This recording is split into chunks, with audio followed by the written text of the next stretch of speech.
यह सच्ची कहानी आपको हिलाकर रख देगी। चांद पर पैर रख चुका इंसान धरती पर इतना नीचे गिर जाएगा, आपने सोचा भी नहीं होगा। क्या कोई इंसान अपनी छोटी सी मुराद पूरी करने के लिए किसी बच्चे की हत्या कर उसके खून और कलेजे का इस्तेमाल अपनी स्वार्थ सिद्धि के लिए कर सकता है? क्या कोई चाचा अपने भतीजे को, जिसने उसे गोद में खिलाया है, उसकी बेरहमी से हत्या कर सकता है? काश इस बात का जवाब ना में होता, लेकिन यह सच है और ये कड़वी सच्चाई सामने आई है राजस्थान से।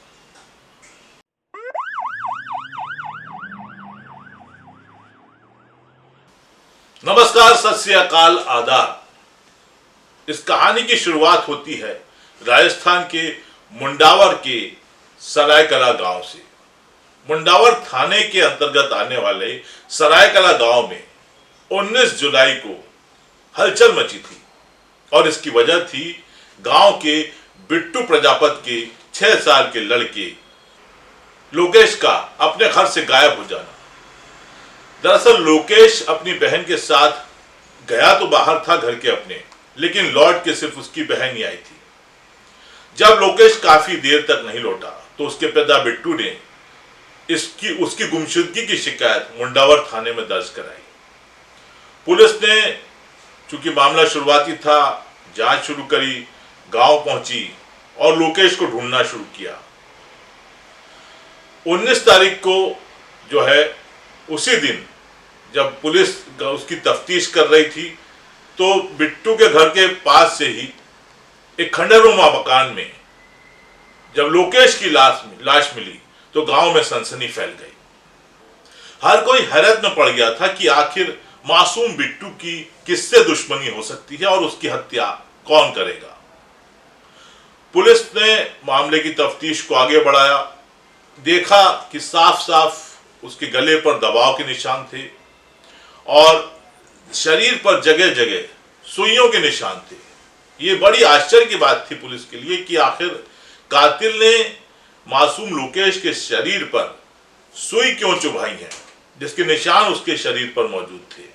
बहरहाल पुलिस ने मामले को तफ्तीश में लिया और 20 जुलाई को मुंडावर थाने में लोकेश के पिता बिट्टू ने उसकी हत्या की रिपोर्ट दर्ज करा दी। पुलिस ने मामले की तफ्तीश शुरू की तो यह पाया कि आश्चर्यजनक रूप से लोकेश अपने ही चाचा मनोज प्रजापति के साथ आखिरी बार देखा गया था। दरअसल मासूम भतीजे का हत्यारा कोई और नहीं बल्कि उसका चाचा मनोज प्रजापति ही निकला। और इसकी हत्या की जो वजह सामने आएगी उसे जानकर आप और भी हैरत में पड़ जाएंगे। दरअसल मनोज की पत्नी उसकी शराब की लत की वजह से परेशान होकर करीब 15 दिन पहले अपने गांव चली गई थी और मनोज ये चाहता था कि उसकी पत्नी वापस आ जाए। मनोज का संपर्क खानपुर अहिर के रहने वाले तांत्रिक सुनील से था। जब मनोज ने सुनील को तांत्रिक को यह बात बताई तो सुनील ने उसे एक ऐसा उपाय बताया जो कि बड़ा ही खतरनाक और हौलनाक था। तांत्रिक सुनील ने मनोज को बताया कि अगर वो किसी बच्चे की बलि दे दे और उसका कलेजा लेके आए और खून लेके आए जिसका भोग लगाया जाएगा, उसके बाद जो पूजा होगी तो उसके प्रभाव से उसकी पत्नी उसके वश में हो जाएगी और घर वापस आ जाएगी। अपनी पत्नी को वापस लाने की धुन में मनोज की आंखों पर तो जैसे पट्टी चढ़ चुकी थी और उसकी नजर जब अपने 6 साल के भतीजे लोकेश पर पड़ी तो उसने उसी को शिकार बनाने की योजना बना डाली।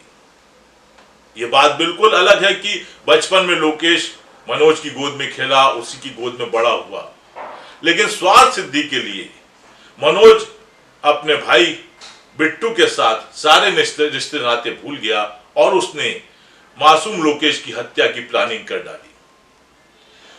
वारदात वाले दिन यानी कि 19 जुलाई को मनोज ने मौका देखकर अपना जाल फेंका।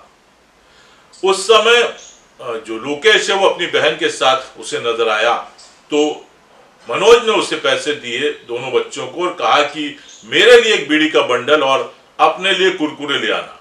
इसके बाद जो है अचानक ही लोकेश गायब हो गया और उसकी जो बहन थी वो घर वापस आ गई। जाहिर सी बात है, इस बात के बाद जब मैंने जैसा कि आपको पहले बता चुका हूं कि तफ्तीश शुरू हुई, मामला सामने आया और फिर ये जो है आरोपी मनोज ने दरअसल बिट्टू की हत्या कर घर के पास ही एक खंडरनुमा मकान के भूसे के ढेर में उसकी लाश छुपा दी थी और उसका खून सिरिंज से निकाला था पूजा के लिए।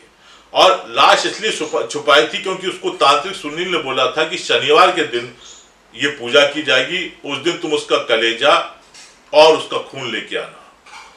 इसके पहले कि मनोज तांत्रिक सुनील की बातों में आकर उसका कलेजा निकाल के उसके पास ले जाता, गांव में शोर मच गया, पुलिस सक्रिय हो गई और आरोपी मनोज जो है गिरफ्तार कर लिया गया। तो जाहिर सी बात है कि मनोज ने जो कि आरोपी है और उसके साथ उसको भ्रमित करने वाले तांत्रिक सुनील, जिसने कि इस वारदात को कहना चाहिए एक तरह से मास्टरमाइंड था, उसने मनोज की मूर्खता का फायदा उठाया और यही वजह रही कि पुलिस ने मनोज के साथ साथ तांत्रिक सुनील को भी फिलहाल गिरफ्तार कर लिया। आरोपी चाचा मनोज प्रजापत और सुनील को उनके किए की सजा तो कानून देगा ही, लेकिन यह घटना बड़ी ही सोचने वाली एक चीज सबके सामने छोड़ती है कि क्या इस तरीके से किसी की नरबली देकर ऐसे छोटे से कामों को अपनाया जा सकता है, पूरा किया जा सकता है?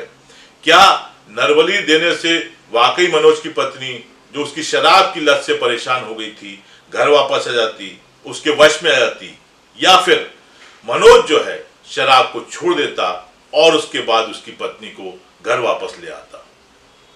तो जाहिर सी बात है कि मनोज जैसे लोगों की मूर्खता का फायदा इस तरीके के तांत्रिक उठाते हैं और लोगों का शोषण करते हैं, उनके हाथ खून से रंग देते हैं, रिश्तों में दरार डाल देते हैं।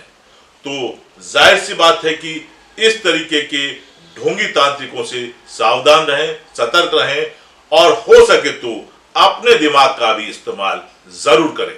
नमस्कार, जय हिंद।